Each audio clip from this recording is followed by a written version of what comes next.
jeûne de 30 jours.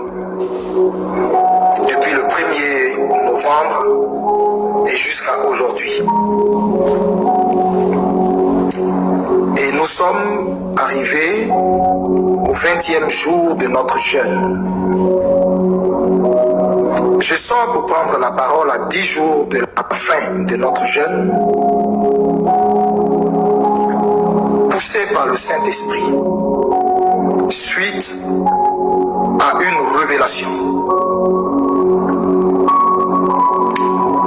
Vous savez, comme je vous l'ai dit, vous ne me verrez pas très souvent sur les réseaux sociaux parce que je ne suis plus cet homme. Cet homme n'existe plus.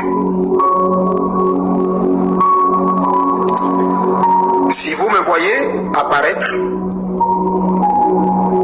c'est qu'il y a un message de la part du Dieu très haut. Et là, je vais être très bref, précis et concis dans mon message. Je ne vais pas être long. Je veux ce message très solennel et donc je vais garder le caractère solennel de ce message. Bien-aimés, Dieu mène le combat de notre nation. Et je peux vous dire, la parole de Dieu dit dans le livre de Romains au chapitre 8,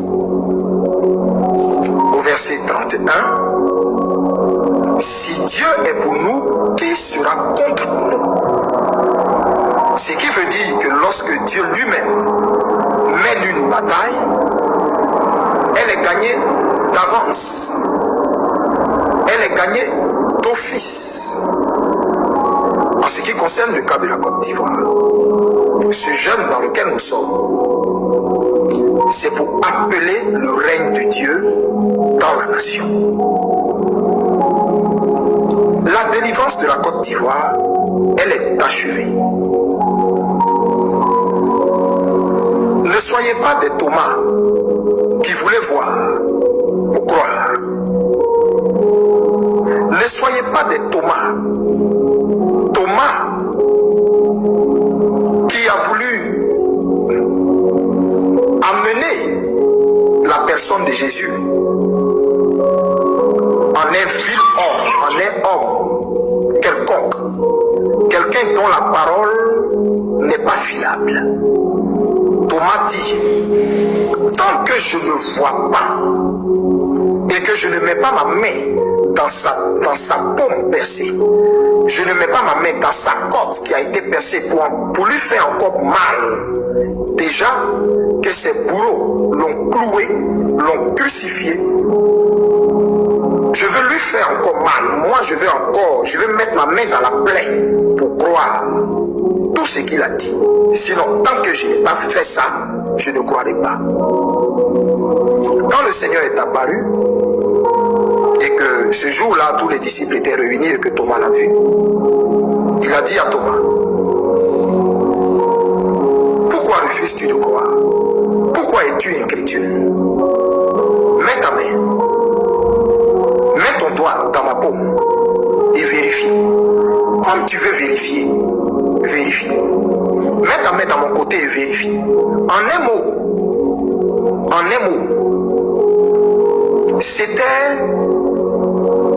ce n'était pas un acte d'amour de la part du Seigneur vis-à-vis de Thomas.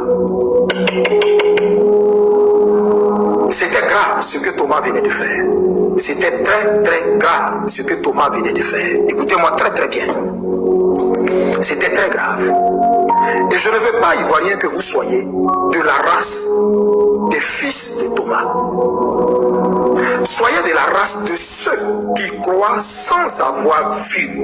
La Bible dit la foi est une ferme assurance des choses qu'on espère et une démonstration de celles qu'on ne voit pas. Vous comprenez? Ne marchez pas par la vue, marchez par la foi.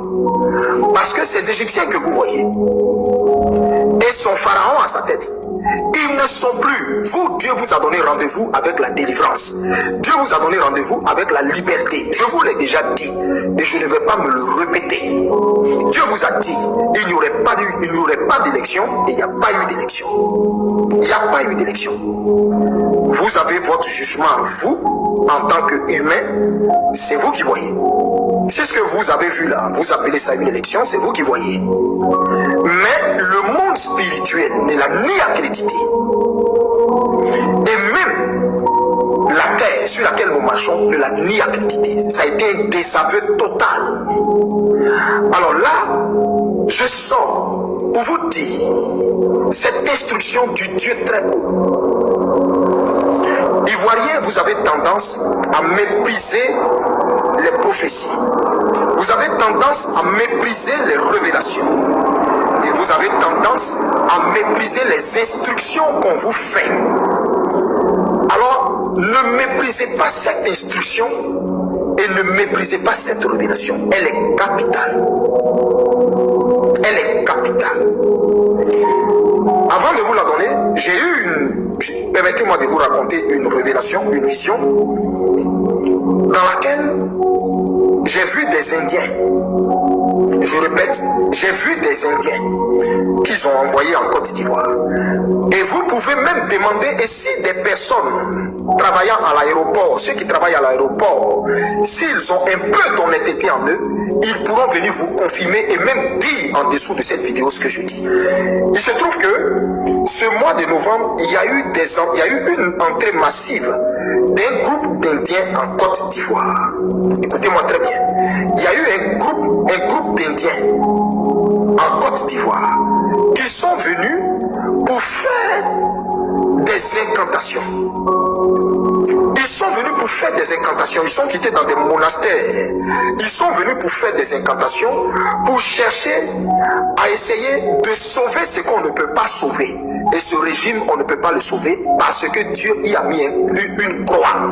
Il y a une croix spirituellement sur ce régime. Et je vous l'ai dit, Alassane Dramane Ouattara sera pris. Sa femme sera prise, son frère sera pris, et leur arrogance, leur orgueil, ils n'auront que leurs larmes, et leur humiliation va être totale. Leur humiliation va être totale, mais ce que Dieu leur réserve, c'est incroyable. Je ne veux pas donner plus de détails.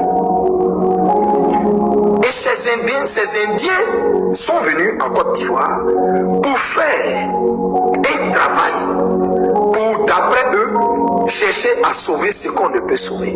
Mais laissez-moi m'adresser à ces personnes pour leur dire, vos incantations sont devenues les filles. Il y a un prophète qui est quelque part, qui voit tout ce que vous êtes en train de faire. Qui voit tout ce que vous êtes en train de faire. Si je veux vous dire ce que vous faites, même vos réunions et même vos décisions que vous prenez, si je veux vous dire, vous allez penser que j'ai un espion dans votre groupe là-bas. Mais comme j'ai dit, je veux que ce message-là soit concis, précis. Je ne vais pas m'étaler. Mais je répète, ce que vous faites là, je sais. Dieu me le montre. Mais ces Indiens qui sont venus pour leurs incantations, pour chercher à essayer de maintenir, c'est-à-dire essayer de lui donner spirituellement une certaine assise pour qu'il puisse faire son mandat qui a été désavoué par le monde spirituel, par le royaume des cieux et par tous les multivers qui puissent exister, et même la terre. Ceux qui sont venus pour tenter d'essayer de faire quoi que ce soit là, c'est zéro. Je m'adresse à vous, c'est zéro. Je vous le dis, je m'adresse à vous parce que je vous ai vu. C'est zéro. Ce que vous êtes venu faire là, c'est zéro. Et tous ces pasteurs qui se sont déplacés pour aller dans un autre pays, pour aller jeûner par rapport à Draman, vous êtes fatigués. C'est zéro. C'est zéro. Vous avez pensé que vous avez fait quelque chose. Vous n'avez rien fait. Rien, parce que le cas de Draman est une souveraineté absolue. Dieu s'est déjà choisi le président de la Côte d'Ivoire.